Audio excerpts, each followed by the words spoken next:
I'm going to show you how to use our awesome Ranger Distress embossing glaze over a stencil. So what I've done here is use my Stays On Jet Black ink, and I use a blending tool to blend in that ink and make it through the stencil. So I can see my wonderful pretty script stencil there in the back. So I'm going to peel this off since I'm done with that one.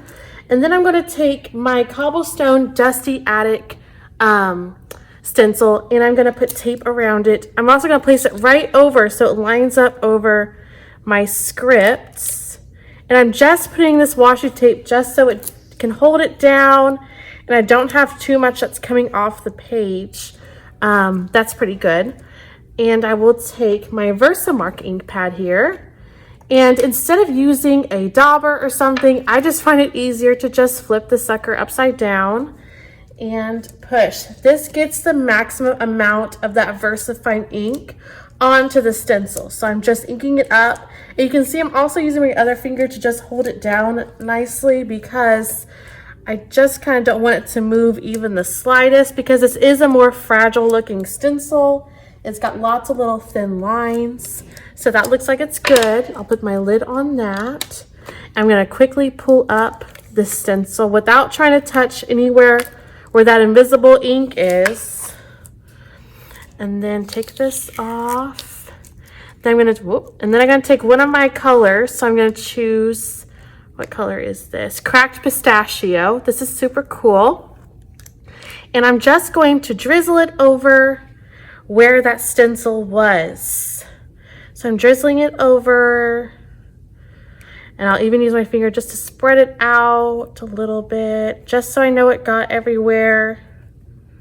All right, and I'll leave that open, and I've got a coffee filter to put all my excess in.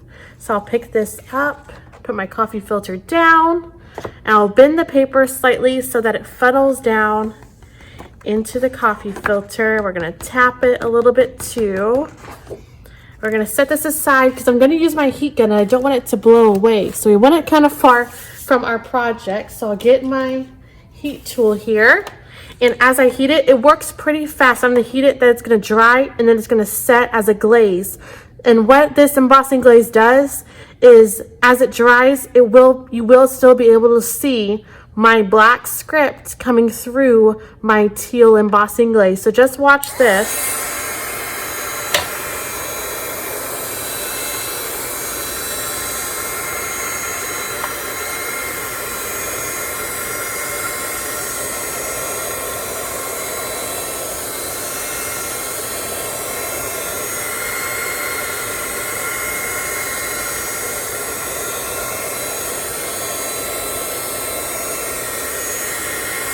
So it's already started to dry, but I want it to have that glazed look. So we're almost there.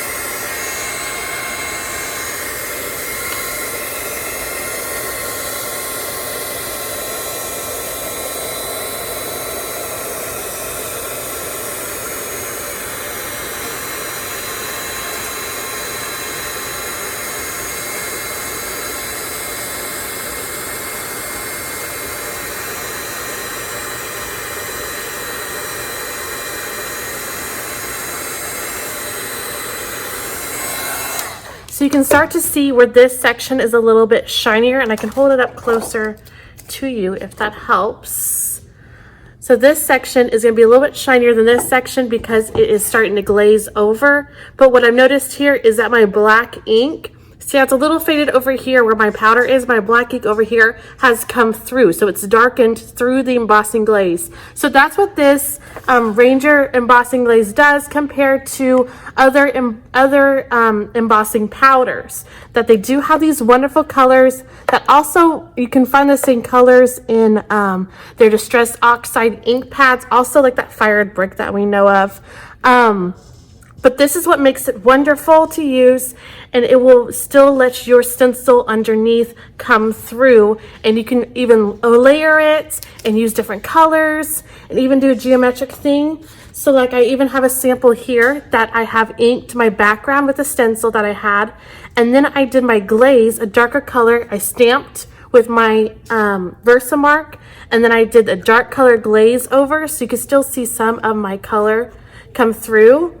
I even played with one of my butterflies over here that I stamped a nice dark stamp here in the background, and then I did the teal embossing glaze over it so you can still see that design in the background. So that is what we've learned here today. So I'd like you to see what items we used to complete this project. So this was the cards that I used for the demo for the embossing glaze. For these cute little butterflies, which I also did a separate butterfly by itself, came from this Graphic 45 tag pocket and butterfly dies. So I've got a large butterfly down here and some smaller ones up here. And there's even these cute tags you can cut out. And I've got lots of other fun Graphic 45 dies also. That's a policy and decorative die, and the folder and sentiments die, so that's super cute. Now the stencils I used, like I did with my black ink, I used a Dusty Attic script stencil, and you may notice that I've got it completely clean. That was with the help of the Nuvo stamp cleaning solution. So this really helped in getting it wiped off real fast, especially since I had used black stays on ink. So that's what was a big help in cleaning that. So it looks just like a new one that I haven't used. So that's a Dusty Attic stencil. And I've got lots of other fun stencils that I've used with our other projects. I also want to highlight for using this background, see how the colors are blended like that? I love to use this Nuvo blending brush because of how the bristles are. They're very soft, and you can wipe it off on the Pink and Main microfiber cleaning cloth when you're going in between the colors. Now another great thing, if you have trouble holding this because it's a little awkward for some, is I recommend the Pink and Main blending tool. So it's the way the hand works is that you can put your hand around it, and it doesn't hurt your hand so much if you have problems with your hand.